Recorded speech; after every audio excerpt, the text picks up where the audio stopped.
पासवान ने लोकसभा चुनाव से पहले पटना में बड़ी बैठक बुलाई, जिसमें पार्टी के तमाम पदाधिकारी शामिल हुए। बैठक का मुख्य एजेंडा सीट शेयरिंग तो रहा ही, इस बैठक में इस बात पर भी जोर दिया गया कि चिराग पासवान अपने पिता की पारंपरिक सीट हाजीपुर से चुनाव लड़ेंगे, जिस पर अब बीजेपी ने भी बड़ा बयान दे दिया है।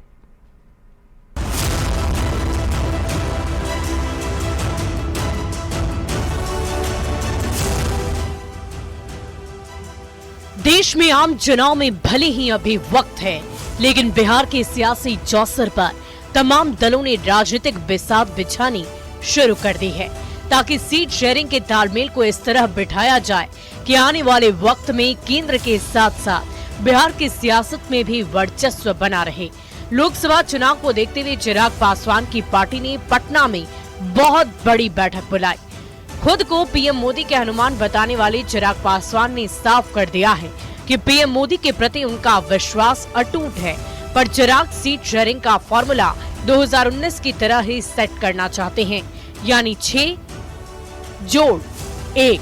चिराग की 6 जोड़ 1 वाली मांग आखिर क्यों है? दरअसल 2019 लोकसभा चुनाव में एलजेपी 6 सीट पर लड़ी।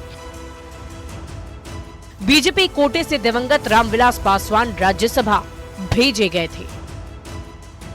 एनडीए से अलग रहकर भी चिराग पासवान ने हमेशा खुद को मोदी का हनुमान बताया, उनमें भरोसा जताया और उसी भरोसे की बदौलत वो इस बार भी बीजेपी से 6 जोड़ 1 के फॉर्मूले के तहत सीट शेयरिंग की डिमांड कर रहे हैं और अपने पिता की पारंपरिक सीट हाजीपुर से खुद चुनाव लड़ना चाहते हैं।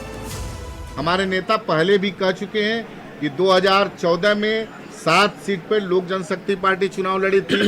2019 में 6 और 1 राज्यसभा पे चुनाव हम लोग लड़े थे कि कितना सीट पे लड़ना है, कौन सीट पे लड़ना है, ये वो निर्णय लेंगे।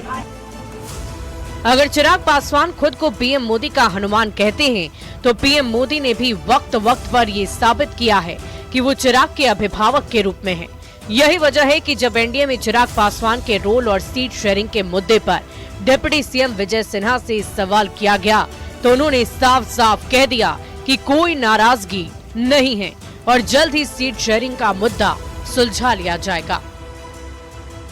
अपने परिवार को छोड़ करके ये अपने पार्टी के भविष्य को भी अंधकार में डाल दिए हैं और इसलिए भविष्य अंधकार में है, लालटेन बुझने वाला है, इसलिए कहीं न कहीं ये घबराहट में अनाप शनाप बयान दे रहे हैं।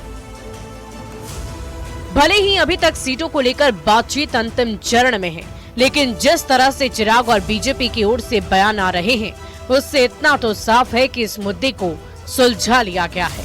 हालांकि देखना होगा कि जिस फॉर्मूले के तहत चिराग सीटों की मांग कर रहे हैं, उस पर बीजेपी सहमत होती है या नहीं। न्यूज़ 18 के लिए पटना से विनीता मिश्रा और शैलेंद्र की रिपोर्ट।